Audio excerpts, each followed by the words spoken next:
Hello, I'm Zoe, and this is Cooking with Chemistry. Do you remember those words of wisdom your parents left you with when they dropped you off at your dorm freshman year? Something along the lines of call once a week and wash your underwear. But one thing they really drilled home to me was eat a big breakfast.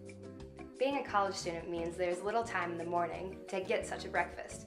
Sure, grabbing a yogurt or a piece of fruit will fight off the tummy rumbles till lunchtime, but it's important to get that metabolism started with a big, hearty breakfast. That's why today we're going to take the egg, a college student staple, and prepare it 3 different ways. Each recipe varies in cook time, so you'll pick the one that works perfectly with your schedule. By cracking into the science behind it, you'll know what to do so that your breakfast comes out perfect every time. This is Cooking with Chemistry.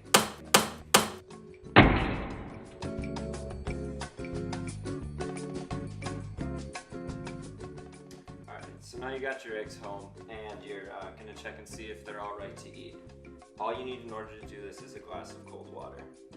So if you put your egg in the glass of cold water and it sinks to the bottom and lies flat like so, it's good to eat.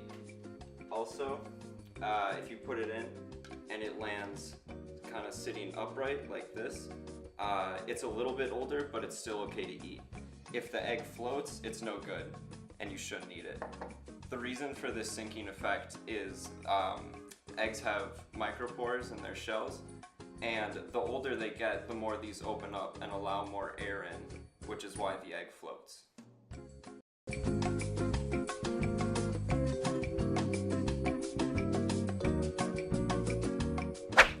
Now that we know that our eggs are fresh, we can do things to them like make omelets. If you're interested in adding an onion to your omelet, but are worried about the effect that it has on your eyes, there are several things you can do to really reduce the volatility of the onion.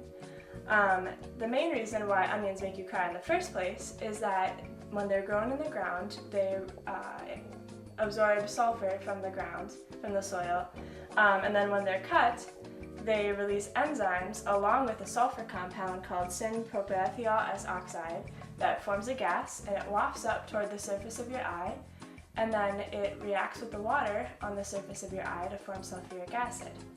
This sends a pain message to your brain, which then tells your eyes to flush out tears to reduce the volatility and the impact it has in your eye. One way to reduce this effect is to put it in the fridge. So another thing that you can make with eggs is a hollandaise sauce. Now they've gotten really bad reputations about being hard to make, but the only thing hard about it is breaking the hydrophobic bonds. Now hollandaise sauce is just another food emulsion, and our emulsifier would be the egg.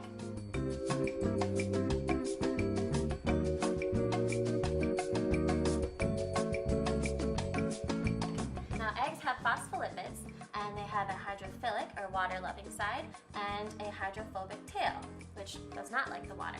So when the egg gets mixed in with the water and the oil, it's going to put the hydrophilic head into the water and the hydrophobic tail into the little droplets of oil. The hydrophilic side will push away all the other oil droplets so that you get a nice even mixture.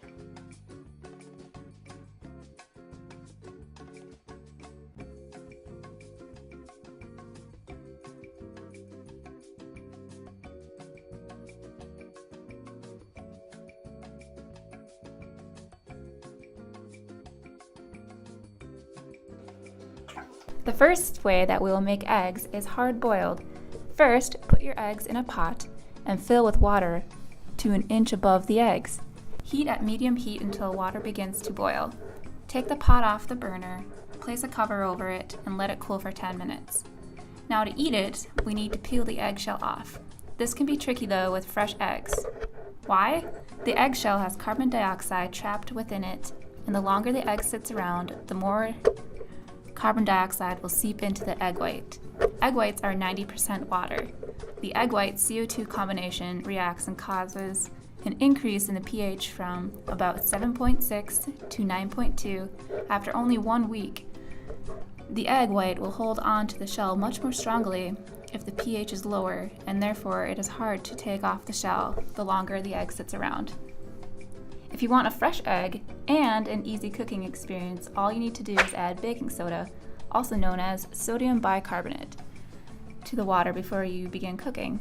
This will give the same effect of increasing the alkalinity and thus also the pH while still eating fresh. Another option is to add salt into the water while cooking. The larger cation of salt will squeeze its way into the pores and create small cracks in the shell.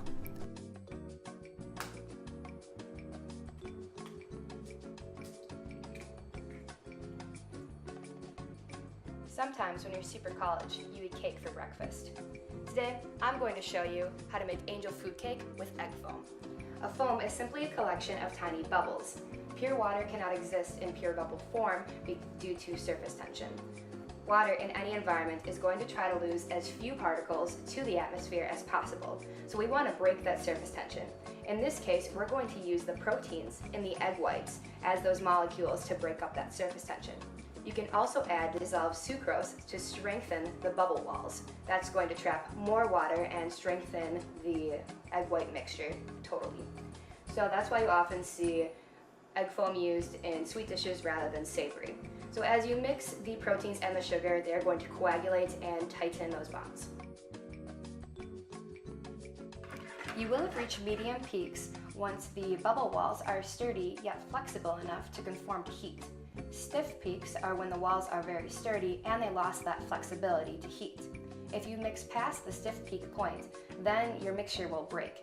At the breaking point, the proteins are actually keeping the water outside of the bubble walls. So basically you have a nasty clump of dry protein floating in water.